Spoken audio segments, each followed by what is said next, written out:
The window trembled slightly in the wind, and as Jessie stood barefoot on the cold floor, peering into the twilight rectangle of glass where Thomas's face shone, it seemed to her that the night was trying to whisper something important through the thin curtain, and at that moment there was a short but measured knock on the door, as if the one standing on the threshold had long known the disposition of her heart, and when she opened it, Thomas wordlessly held out a crumpled envelope with a newspaper clipping, and his voice, which had always been like a quiet harbor to her, now trembled with metal, in which there was a ringing of fatigue and fear. "Jessie, we must stop pretending that the night has no memory, because this morning someone put this in my box, and when I saw the handwriting, something hit me so hard in my head that I did not immediately remember my name, and I came not to quarrel and not to persuade, but to say a long, uncomfortable, honest sentence that you have a right to hear, even if after it you don't want to see me around anymore, and it goes like this. I think I was already in your childhood, although I don't remember it, and someone is trying very carefully to make us remember at the same time, and it will simultaneously tear us apart or gather us like fragments into something new." She took the envelope as carefully as if it were the skin of the past, which could crack from the wrong touch, and unfolded the clipping, where a grainy photograph from 20 years ago showed a blurred hospital courtyard and a woman with a baby in her arms, and this woman was her mother, and this courtyard she remembered only as the smell of chlorine and the flickering of lamps, and below was the signature in black of the doctor's name, whose surname rang in her head like a cold bell, because it coincided with the surname of Thomas's father, and in a desperately quiet voice that broke treacherously on every second consonant, she uttered a long, uneven phrase in which resentment and hunger for truth were mixed. "Thomas, either we are now going to the one who brought us to this limit, and you say everything you hear there, even if in a whisper and without embellishment, or you leave this envelope here, on my desk, and I'm leaving you there, outside, because I can't stand it any longer when you keep the door ajar, as if your memory is a haunted pantry and everyone has to wait their turn to get out." He sighed as deeply as if he were pulling an anchor from his chest, and stepped into the room, moving the space between them a tiny bit closer, and then a small metal token fell out of his pocket, clinking on the floor so that ants ran down her skin, and when he bent down to pick it up, she had time to read the embossed numbers and the thin arc of the initials, and a desert dryness appeared in her throat, because these initials coincided with the letters on Marlene's old pendant and with the embossed corner in the black folder from the underground room, and she took a step back, as if protecting what had not yet been destroyed, and said long, slow, but without the right to pause, "Tell me now where you got this from. Don't choose your words, don't wrap them in cotton wool, because every second of silence turns into a brick in our wall, and if you lie even for one breath, I will hear it as clearly as I heard the knock under the bridge." Thomas gripped the token so tightly that his fingers turned white, and answered not quickly or beautifully, but honestly and painfully, as if he were pulling shrapnel out of himself. "They sent it to me a week ago without a note, and I hid it because I thought it was someone's evil trick, but as soon as I saw on the paper picture the name of my father, whom I had buried in my thoughts many years ago, that door that I had been building out of silence opened for me, and a boy in a blue jacket came out, and he was holding the hand of a woman with dark hair, and I know that it was your mother, and I know that they asked me to hide something then, even though I was a child, and there was a compass in the boy's pocket, and when I touched the token, the compass in my memory clicked and pointed not north, but at you, and I came, because if I don't tell you, it will strangle me in my sleep." She wanted to shout that it was too late, that she couldn't train her heart to live on rubble, but instead she raised her eyes to the window, through which the salty wind blew, and said in a low, painfully drawn-out whisper that sounded like a prayer and a sentence at the same time, "Then we're going to him, to your father, or to the one whose name is on someone else's lips, and if the door closes behind us, let only truth be to blame, not hesitation." And at the same moment another envelope, pushed under the door from the hallway by an invisible hand, fell onto the kitchen table as if on a stage, and Thomas and Jessie looked at each other as if time had patted them on the shoulder, and she, not afraid, but not ready, tore the edge and read the first line, which made the air in the room unbreathable and the floor too hard for her knees. "If you leave today, only one will come back, and it will be the one who knows how to call me by my name, though none of you have heard my voice." And she, suppressing panic in an iron hoop of will, looked at Thomas for so long that anger, tenderness, and fear flashed in his eyes, and she uttered the last sentence of the day, which had the taste of salt on her lips and the strength of glass before a storm. Either you tell me now what you are afraid to name, and we will go together, or I will go alone, and then my loss will be mine and yours. The night breathed down on them from the street, a heavy, salty wind that smelled of the rot of old boards and the metal of wet railings. Thomas and Jessie stood over the envelope that had been lying on the table a few minutes ago, and although the paper was dry, it seemed to radiate a damp darkness, like a pebble at low tide. The letter with the threat, or warning, lay between them, like a hot knife that neither of them wanted to pick up first. Thomas took a deep breath, but his voice was quiet, as if he was afraid the walls would hear more than they needed to. If we leave today, Jessie, we leave without a plan. We don't know who we'll meet, and we're not even sure if he's a human. She didn't look away from the envelope, her pupils dilated like those of an animal that sees in the dark. A human, a ghost, a shadow. I don't care. I want to know why my life was built on lies from the start. I'm not afraid to hear his voice, Thomas. Because I can hear it in my dreams already. He shuddered. You heard him? She nodded slowly, as if considering whether to confess something like this. Every night. Not in words, but in a whisper that rings in my bones. He calls me a strange name.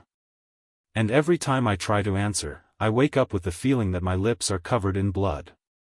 Thomas took a step closer, and his face showed that strange mixture of fear and determination that Jessie had only seen on him twice before, when he first told her about her brother's death and when they found the old basement in the abandoned hotel. This could be a trap, Jessie. If he knows your dreams, he knows how to control you.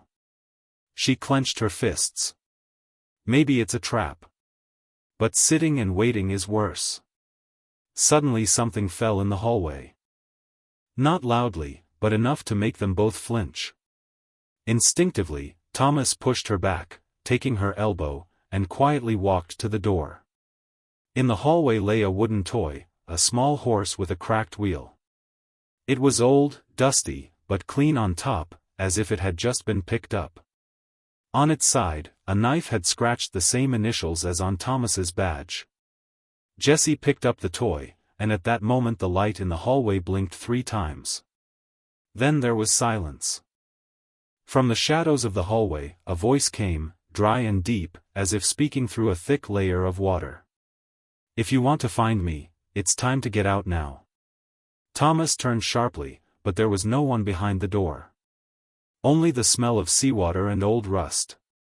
Jessie looked at him, and between them flew like an unspeakable sentence, now or never. She threw the envelope on the table, picked up her coat, and without a word they went out into the night. The door behind them closed quietly, but the sound of its click rang in their hearts like the strike of a heavy lock. Ahead, beyond the fog, lay a path where one could lose not only time but oneself.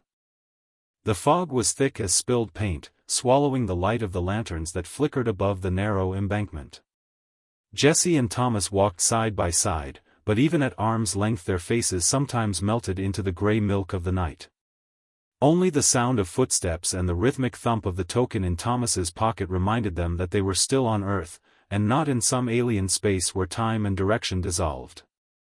Are we even sure we're going there? Jessie's voice cut through the fog, but it didn't dispel it. Thomas didn't answer right away. His gaze slid across the dark waters of the harbor, where something heavy and invisible stirred beneath the surface. We're going where he wants to take us, he said finally. But it's the only way to know the truth. She clutched the wooden toy horse in her pocket that she hadn't given back. Her fingers slid over the cracks, as if reading in braille something she didn't want to understand yet. And then there was a sound in the fog, not footsteps, not wind, but a low, steady beat, like a heart beating not in her chest but somewhere in the ground. Do you hear? She whispered. Thomas nodded, but his jaw tightened. It's a warning. They walked on, and the fog began to glow from below, a cold greenish light that came from the wet stone. Each step echoed back, and in that echo came words. First blurred, then clear. Say my name. Jessie stopped, breathing in the damp air that smelled of sea salt and old blood. "I don't know your name," she shouted into the fog. The answer came immediately, muffled but sharp. "Then you won't be the one to come back." Thomas grabbed her hand and pulled her forward. "Don't listen. It's a game. He feeds on your fear." They stepped out onto the old wharf, where the wooden planks groaned underfoot. The lanterns were out, and only a small light flickered at the end of the platform. As they drew closer, a figure became visible, tall, thin, in a long cloak, with a hood covering his face. "You have come," said the voice Jessie had heard in her dreams. "But you are not ready to hear yet." Thomas took a step forward, his shadow falling on the planks like a black fracture. "Then make sure we are ready." The figure slowly raised its hand, and a familiar object flashed in it, a small compass with broken glass. The arrow trembled, but it didn't point north. It was pointed directly at Jessie. "Your journey began earlier than you think," the figure whispered. "And it will end where it began." And at that moment, a gust of wind broke through the fog, revealing the outline of an old building on a cliff. The place Jessie had only seen in a yellowed photograph in her father's office. She felt her heart stop for a moment, then race. And she knew, there was no turning back. The old house on the cliff stood as if it had been carved from the very rock that held it up. The wind beat against its walls like waves against a shore, and with each gust a low groan came from deep within the crevices, as if the building itself held the memory of all the voices that had once sounded here. Jessie stopped in front of the heavy oak door, covered in cracks, through which a thin red line shone, whether it was the reflection of a lamp inside, or something that glowed of its own accord. Thomas touched the metal handle. It was cold as ice, but his fingers felt a pulse, as if under the skin of a living being. "If we go in, we can no longer say we didn't know," he said quietly, and his voice trembled, although he tried not to show it. "We already know," Jessie replied, and there was more steely determination in her eyes than in all this time. They pushed open the door, and a cold wind blew in, raising a cloud of dust. Inside, the smell was of old books, seawater, and something that resembled iron after rain. The ceiling was high, the beams dark and cracked, and underfoot, the boards groaned with every step. In the center of the hall stood a table, on which lay scattered yellowed photographs. Jessie reached for one and saw, herself. A small girl, about 5, wearing the light dress she remembered from her childhood. But next to her in the picture was a woman, her face hidden in shadow. "That's not your mother," Thomas said quietly, looking at the photo. They heard footsteps. Not theirs, others, heavy, slow. A figure in a dark cloak, a hood hiding her face, was descending the stairs to the second floor. Her every step echoed off the walls, and the house seemed to echo its rhythm. "You came for the truth," he said in the same hollow voice that had called them into the night. "But the truth doesn't live in words. It lives in memories that you're afraid to see." He threw an old key on the table, carved with the same initials as on Jessie's wooden toy. "Open the room under the stairs. It all began there. And it will end there." Jessie reached for the key, but Thomas grabbed her wrist. His gaze was sharp, almost angry. "If we open this door, we can't go back to that night you didn't know yet." She pulled her hand away and clutched the key. "Thomas. I'm already there, where there's no going back." And without waiting, she moved toward the door under the stairs. Every step echoed as if the house was glad that its time had finally come. The key clicked into the lock with a dry metallic click, as if the mechanism itself had been waiting for this moment. Jessie felt the cold brass send shivers down her fingers, and for a moment it seemed as if the key had turned itself in the lock, though she had barely touched it. The door under the stairs opened slowly, letting out a wave of warm but heavy air, not rot, not dust, but a smell that reminded her of childhood things that had been kept for too long, stuffed toys, old blankets, freezing memories. Inside was a small room. More like a vault, to be exact, narrow walls, a ceiling that you could reach with your hand, and a single chair in the middle. On the chair was a thick cardboard box tied with dirty rope. Thomas stood at the entrance, his shadow falling on the floor like a black scar. "Jessie, think before you open it. There are things you can't forget once you see them." She didn't answer. She just knelt down and pulled the string. It snapped, and the lid gave way with a sound like a bone breaking. Inside were photographs, dozens, hundreds, of different sizes, but all with one thing in common: she was in each one. Not just as a child. The photographs showed moments she didn't remember, streets, houses, even places she had never been. In some of the pictures, she was all grown up, and the same cloaked figure was always standing next to her. "This is impossible," she whispered. "How can he be with me in the future?" Thomas took a step closer, but then the same cloaked figure appeared in the doorway. The voice was soft, almost gentle, but there was a hint of menace in it. "Because I've always been here. And I always will be." He walked over to her, reached out, and touched her cheek with cold, dry fingers. "You're looking for the truth, but the truth isn't what happened. The truth is what will happen. And now you have to decide: leave here, forget everything, live a different but peaceful life, or stay to find out why you've always been a part of this story, even before you were born." Jessie looked at Thomas. In his eyes, she saw fear and something else, a hidden desire for her to choose the first option.